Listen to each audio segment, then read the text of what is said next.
Welcome to my channel. Story Learn English with stories. Fenistone Road, Clapham. August 20th, 190. I have had what I believe to be the most remarkable day in my life, and while the events are still fresh in my mind, I wish to put them down on paper as clearly as possible. Let me say at the outset that my name is James Clarence Withencroft. I am 40 years old, in perfect health, never having known a day's illness. By profession I am an artist, not a very successful one, but I earn enough money by my black and white work to satisfy my necessary wants. My only near relative, a sister, died 5 years ago, so that I am independent. I breakfasted this morning at 9, and after glancing through the morning paper I lighted my pipe and proceeded to let my mind wander in the hope that I might chance upon some subject for my pencil. The room, though door and windows were open, was oppressively hot, and I had just made up my mind that the coolest and most comfortable place in the neighborhood would be the deep end of the public swimming bath, when the idea came. I began to draw. So intent was I on my work that I left my lunch untouched, only stopping work when the clock of St. Jude struck 4. The final result, for a hurried sketch, was, I felt sure, the best thing I had done. It showed a criminal in the dock immediately after the judge had pronounced sentence. The man was fat, enormously fat. The flesh hung in rolls about his chin. It creased his huge, stumpy neck. He was clean-shaven. Perhaps I should say a few days before he must have been clean-shaven, and almost bald. He stood in the dock, his short, clumsy fingers clasping the rail, looking straight in front of him. The feeling that his expression conveyed was not so much one of horror as of utter, absolute collapse. There seemed nothing in the man strong enough to sustain that mountain of flesh. I rolled up the sketch and, without quite knowing why, placed it in my pocket. Then, with the rare sense of happiness which the knowledge of a good thing well done gives, I left the house. I believe that I set out with the idea of calling upon Trenton, for I remember walking along Lytton Street and turning to the right along Gilchrist Road at the bottom of the hill where the men were at work on the new tram lines. From there onwards I have only the vaguest recollection of where I went. The one thing of which I was fully conscious was the awful heat that came up from the dusty asphalt pavement as an almost palpable wave. I longed for the thunder promised by the great banks of copper-colored cloud that hung low over the western sky. I must have walked 5 or 6 miles, when a small boy roused me from my reverie by asking the time. It was 20 minutes to 7. When he left me, I began to take stock of my bearings. I found myself standing before a gate that led into a yard bordered by a strip of thirsty earth, where there were flowers, purple stock and scarlet geranium. Above the entrance was a board with the inscription, Kees Atkinson, Monumental Mason, Worker in English and Italian Marbles. From the yard itself came a cheery whistle, the noise of hammer blows, and the cold sound of steel meeting stone. A sudden impulse made me enter. A man was sitting with his back towards me, busy at work on a slab of curiously veined marble. He turned round as he heard my steps, and I stopped short. It was the man I had been drawing, whose portrait lay in my pocket. He sat there, huge and elephantine, the sweat pouring from his scalp, which he wiped with a red silk handkerchief. But though the face was the same, the expression was absolutely different. He greeted me smiling as if we were old friends, and shook my hand. I apologized for my intrusion. "Everything is hot and glary outside," I said. "This seems an oasis in the wilderness." "I don't know about the oasis," he replied, "but it certainly is hot as hell. Take a seat, sir." He pointed to the end of the gravestone on which he was at work, and I sat down. "That's a beautiful piece of stone you've got hold of," I said. He shook his head. "In a way it is," he answered. "The surface here is as fine as anything you could wish, but there's a big flaw at the back, though I don't expect you'd ever notice it. I could never make really a good job of a bit of marble like that. It would be all right in the summer like this. It wouldn't mind the blasted heat. But wait till the winter comes. There's nothing quite like frost to find out the weak points in stone." "Then what's it for?" I asked. The man burst out laughing.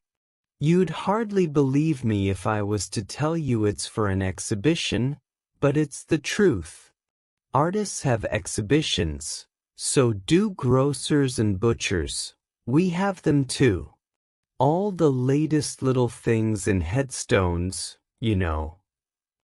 He went on to talk of marbles, which sort best withstood wind and rain, and which were easiest to work. Then of his garden and a new sort of carnation he had bought. At the end of every other minute he would drop his tools, wipe his shining head, and curse the heat. I said little, for I felt uneasy.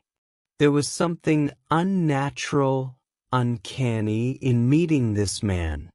I tried at first to persuade myself that I had seen him before, that his face, unknown to me, had found a place in some out-of-the-way corner of my memory, but I knew that I was practicing little more than a plausible piece of self-deception. Mr. Atkinson finished his work, spat on the ground, and got up with a sigh of relief. "What do you think of that?" he said, with an air of evident pride.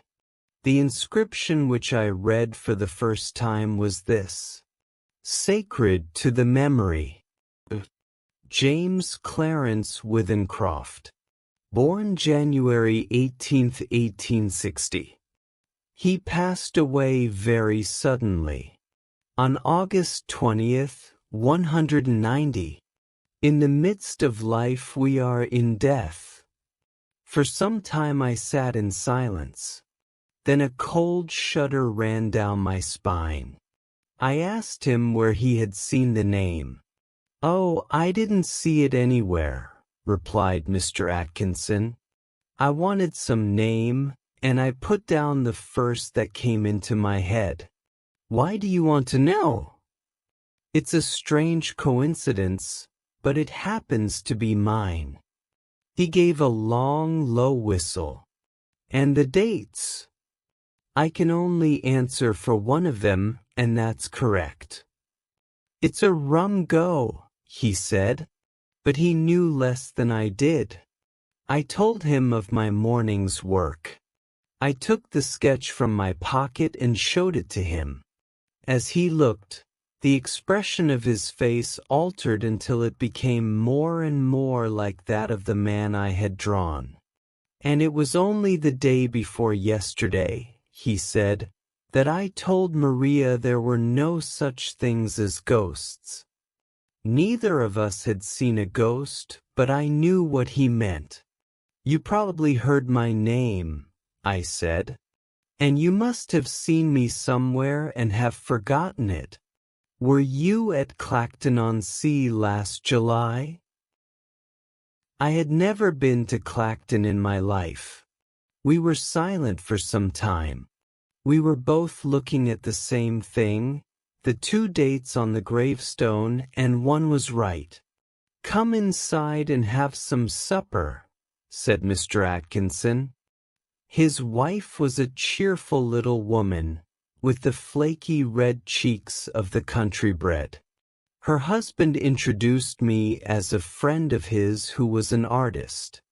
The result was unfortunate, for after the sardines and watercress had been removed, she brought out a door Bible, and I had to sit and express my admiration for nearly half an hour.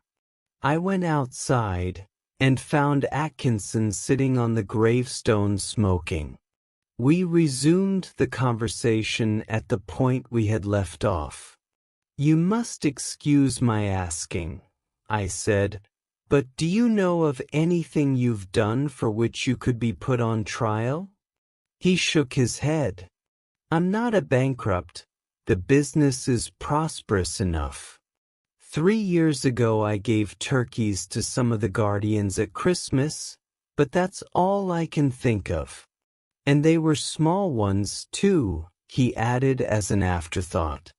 He got up, fetched a can from the porch, and began to water the flowers. "Twice a day regular in the hot weather," he said, "and then the heat sometimes gets the better of the delicate ones. And ferns, good Lord! They could never stand it. Where do you live?" I told him my address. It would take an hour's quick walk to get back home. "It's like this," he said. "We'll look at the matter straight. If you go back home tonight, you take your chance of accidents. A cart may run over you, and there's always banana skins and orange peel, to say nothing of fallen ladders." He spoke of the improbable with an intense seriousness that would have been laughable 6 hours before. But I did not laugh. "The best thing we can do," he continued, "is for you to stay here till 12 o'clock. We'll go upstairs and smoke. It may be cooler inside." To my surprise I agreed. Asterisk, asterisk, asterisk. We are sitting now in a long, low room beneath the eaves. Atkinson has sent his wife to bed. He himself is busy sharpening some tools at a little oilstone, smoking one of my cigars the while. The air seems charged with thunder. I am writing this at a shaky table before the open window.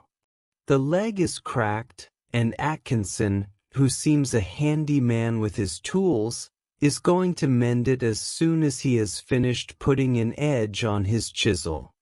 It is after 11 now. I shall be gone in less than an hour. But the heat is stifling. It is enough to send a man mad.